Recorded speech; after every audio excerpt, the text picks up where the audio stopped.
What's up, Knicks fans? Welcome to another edition of Knicks Latest. I don't know if you guys know this. We are a new channel. We started literally like 2 or 3 weeks before the season started, and I think we're a good luck charm for the Knicks because I don't think anyone could have predicted the way this series is going after 4 games.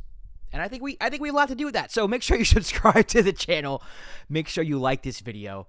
Leave a comment. Let me know how you're feeling about the New York Knicks. Let me know what you think Game 5 is going to look like. And honestly, I don't want to jinx it, what the rest of the season is going to look like. I'll just leave it at that. But please subscribe. We're trying to build a community full of Knicks fans here at Knicks Latest. I want to take your comments. I want to share them. I want to debate them. I want you to ask questions. I want to answer those questions. Follow me on social media at Josh_Rodriguez_. And let's get the party started. First, let's talk about Game 4. The New York Knicks defeat the Boston Celtics 121-113, taking a 3-1 series lead against the Boston Celtics. And you gotta love the fight in these Knicks because they went down by double digits again, but this did not feel like Game 3. In Game 3, they really didn't show any fight. In Game 3, whenever the Celtics went up, it just kind of felt like there was no fight in the Knicks. There was no big run. There was no urgency. There was none of that. But in Game 4, every time the Knicks went down, whether it was 10 or 12 or whatever it was, they always fought back and they cut the lead. And they fought back and they cut the lead. And they fought back and they fought back. And you could just tell the energy in the building was different. The energy from this Knicks team was different. And this is what we've been looking for all year when it comes to this Knicks team. A lot of people did not believe in this team going into the playoffs because they did not beat a team like the Celtics in the regular season. They didn't beat the Celtics. They didn't beat the Cavs. They didn't beat the Warriors. They didn't beat the Lakers. They didn't beat the Clippers. They didn't beat the Thunder. There were a lot of teams that they did not beat going into these playoffs. They did not show the grit that they showed in this series and in the Detroit series, but they found it. Oh, man, have they found it, and they found it at the right time. Jalen Brunson, best game of the series, by far for him. By far, when the Knicks needed him most, Captain Clutch had a huge second half, getting whatever he wanted. And these are not easy shots, ladies and gentlemen.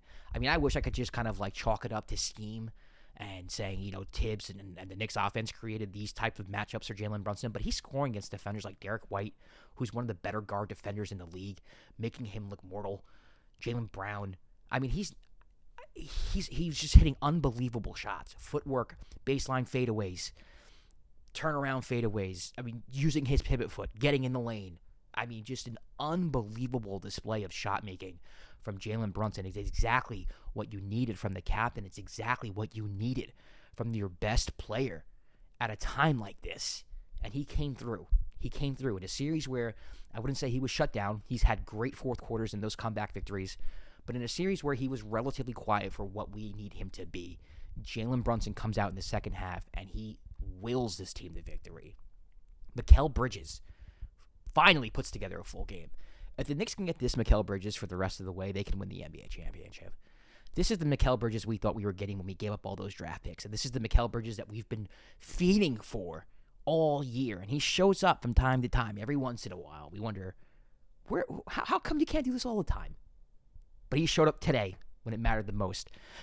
You know, when Brunson goes to the bench in the fourth quarter, those are huge minutes. The Knicks have to stay above water, make sure the Celtics don't go on one of their patented 8-0 runs, 12-0 runs. And Mikal Bridges was our offense in the fourth quarter, attacking the drop. The Celtics were in drop coverage. He would attack the drop coverage, pull up mid-range jumper, hit about 3 of those. Huge. Huge. Anti-analytics. Love it. Basketball. Real basketball. You could see his confidence throughout the whole game. Not hesitating on shots even when he missed, getting to his spots, shooting that mid-range. It's exactly what Knicks fans thought we were getting when we got Mikal Bridges. Shout out to OG Anunoby, another one. Hitting open threes. Looked like he tweaked his hamstring a little bit. I got really scared. Had flashbacks to the Indiana series last year. But as well, just OG, phenomenal defense. You're always going to get that with him. And when he's hitting open threes and when he's hitting step-back threes, it's even better. I mean, this was the vision. The vision was Brunson, Cat, OG, Bridges. You know, that's what always made me laugh when people talked about this, the difference between the Celtics and Knicks team. A lot of times when people talk about the Celtics, they talk about how much talent they have, and they do have a lot of talent, don't get me wrong. But pound for pound, the Knicks have just as much talent on the front end. They do. It's just they haven't clicked. They haven't figured out a way to play basketball together that could overtake a team like the Celtics, but they found it just in time, apparently. That to me, that was the difference between the Celtics and the Knicks. You have a Celtics team that's been together for a long time, that has an identity, an established way of playing basketball. The Knicks just don't have that. But talent-wise, Brunson, Cat, OG, Mikal Bridges, Josh Hart, not far off from Tatum, Brown, Derek White, KP. Let's be honest now. Come on. You might take the Celtics, maybe, but even if you did, you can't tell me they're far off. So talent was never an issue with this team. It was finding that grit. It was finding an identity. And even though I still think there's room to grow, I'm very satisfied with the grit. This is something that we've harped on all year. We've wanted this Knicks team, to be more like last year's team. That's what we wanted. People like me, I missed last year's team. Missed. Past tense. Not anymore. But I missed that grit. I missed the offensive rebounds, the hustle, the 90s New York vibe. And this Knicks team is finding that. They're finding that at the right time, at the right moment. It's amazing to watch. I don't think anyone expected this. No one in the media. I think even your most optimistic Knicks fan knew that there was very little room for error in this series. And the fact that they're up 3-1 after 4 games is just... I have no words. On this show, last show, I picked the Knicks to win Game 4, not because logic. I picked it because it's just a vibe. And the vibes are right. Sometimes the vibes are right. It is what it is. Before we move forward, sending well wishes to Jason Tatum. Jason was phenomenal yesterday. There's been a lot of talk about his legacy and how he needs a moment, and to me, it's silly. The man has a championship. The man's an Olympian. He's one of the best players of this generation. He's done nothing but show that he can ball throughout his whole career. His rookie year, he takes his team to the conference finals, or he's part of a team that goes to the conference finals toe-to-toe with LeBron James, 7 games, dunks on LeBron. Anyone questioning Jason Tatum's legacy or his status in the game is just bored. If I'm being honest with you, just bored. The man's unbelievable. And the performance he had last night against the Knicks, as great as Jalen Brunson was, I think you can say that Jason Tatum was the best player on the floor. Seeing him go down in pain the way he went down, obviously, your first reaction as a Knicks fan is like, oh, crap, Tatum's hurt. This is over for the Celtics. But on a human level, of course, that kicks in, and you go, damn, this is horrible. And it's hard. It's horrible for the league. It's horrible for the Celtics. I hate the Celtics, but I'm not going to sit here and act like I'm going to wish an injury upon somebody. I'm not going to sit here and act like the Celtics, being good is bad for the league. It's great for the league. The league needs the Celtics. The league needs Jason Tatum. And it looks like he ruptured his Achilles. The Shams report has not come out yet. Still kind of waiting on that at the time of this recording. But if he's out for more than a year, that's unfortunate.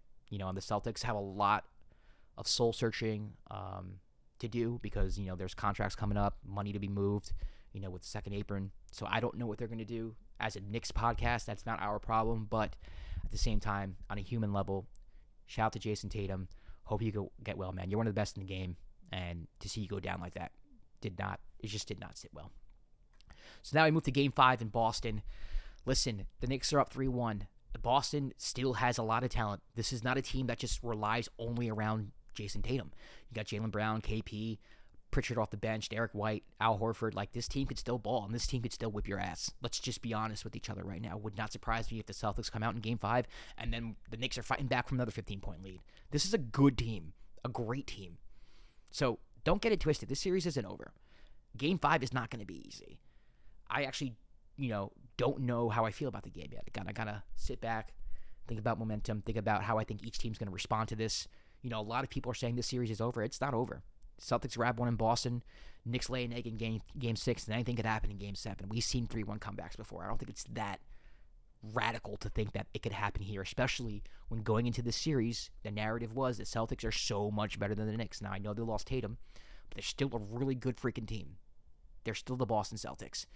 Can't take anything for granted. So, going to have that full preview tomorrow before the game, so look out for that. In the meantime, subscribe to the channel. Make sure you like the video. Drop a comment. What do you think is going to happen in Game 5 of this series? Do you think the Knicks close it out in Boston? Do you think it takes a Game 6? Let me know. We'll see you tomorrow for another episode of Knicks Latest. Peace.